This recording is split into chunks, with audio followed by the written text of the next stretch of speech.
Hey, hi, Sue Moore here, and today the question is, have you ever wondered why sometimes one skincare product will work while another one won't work, and they seem to be compatible? Well, stick around because that's what we're going to talk about today. There's a big world of difference there, and hopefully we will unwrap some of that stuff for you today. So first, let's just set the table as to what really goes on in this environment. Many people get confused about what's a good product for them and what's not a good product for them when they stand in front of that wall of skincare at the drugstore or big box store or one of the beauty stores, or they're looking at something online.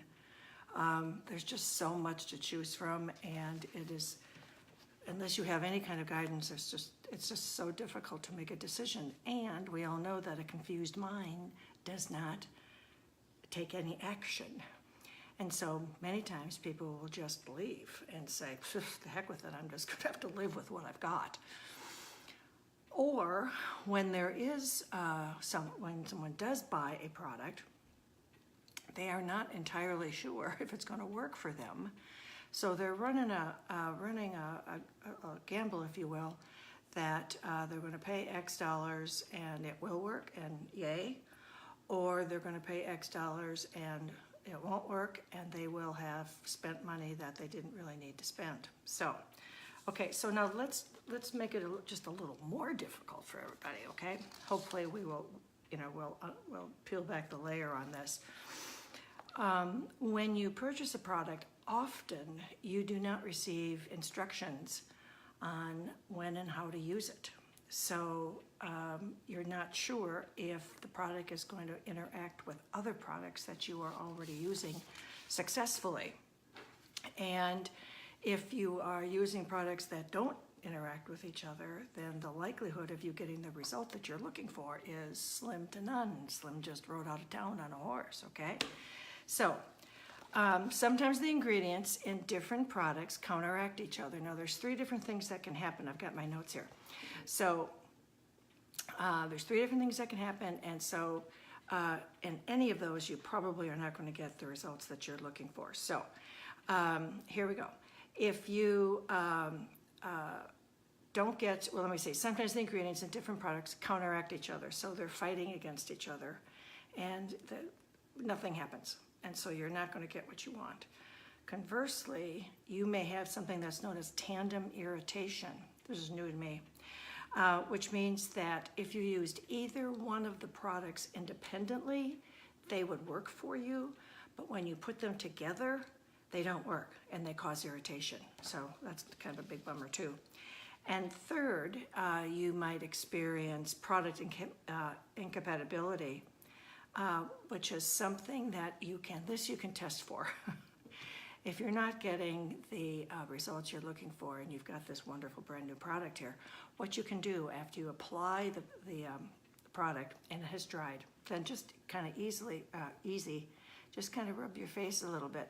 And if the product pills or balls up or curdles, there is product incompatibility, and the bottom line is that's not going to work. So when it comes to purchasing skincare, what is really best is to make sure that you are getting a regimen that has been formulated or developed to work compatibly or even synergistically together. And they are out there, okay? So now one last other important thing to further muddy the waters is the order in which you use products. And that is because the ingredients in one product are put together so that they create the environment on the skin so that the next product that goes on will work the way it is intended to work, okay?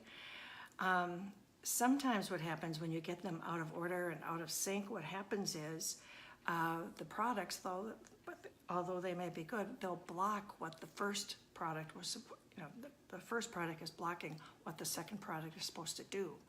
And so a good rule of thumb on that is after cleansing and toning, you use the liquids and the serums first, then the gels, then the lotions, and then the cream or the balms. So if you put another way, when you start putting your products on, you want to layer the products starting with the thinnest formulation first and working your way up to the thickest. I think that makes some sense. So to quickly recap, hey Laura, how are you? Nice to see you. Thanks for jumping on. To save, in order for you to save some money when you're standing in front of that wall of skincare going, oh my God, what am I going to do? Remember to look for products that have the right ingredients for your skincare concerns. So, and particularly if you're sensitive, because obviously the skin's barrier is already broken, and so anything that you put on your face that is not compatible with that skincare concern is just not going to be good. But it also is true for people that are trying to lessen the effect of discoloration or blemishes or wrinkles and fine lines.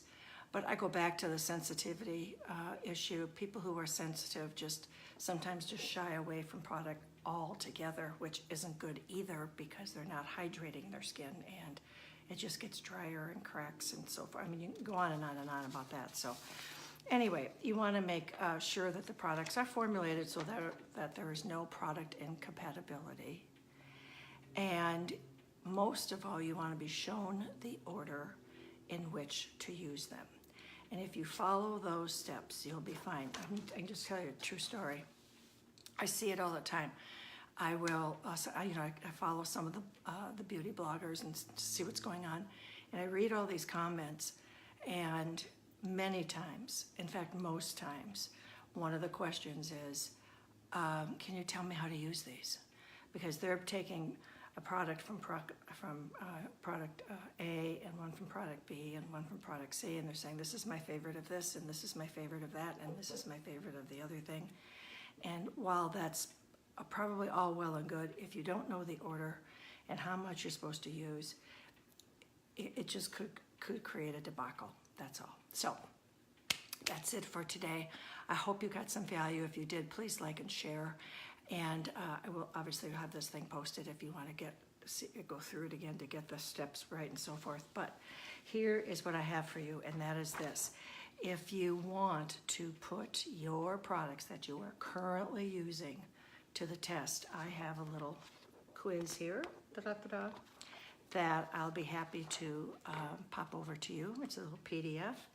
And you can make your own evaluation and decide if this is something that you would like to pursue further or not. But at least you will know that what you've got is either working or kind of semi-working or not working at all. And that's the most important thing, because the bottom line is this. You're spending good money on products. You want to make sure they're going to work.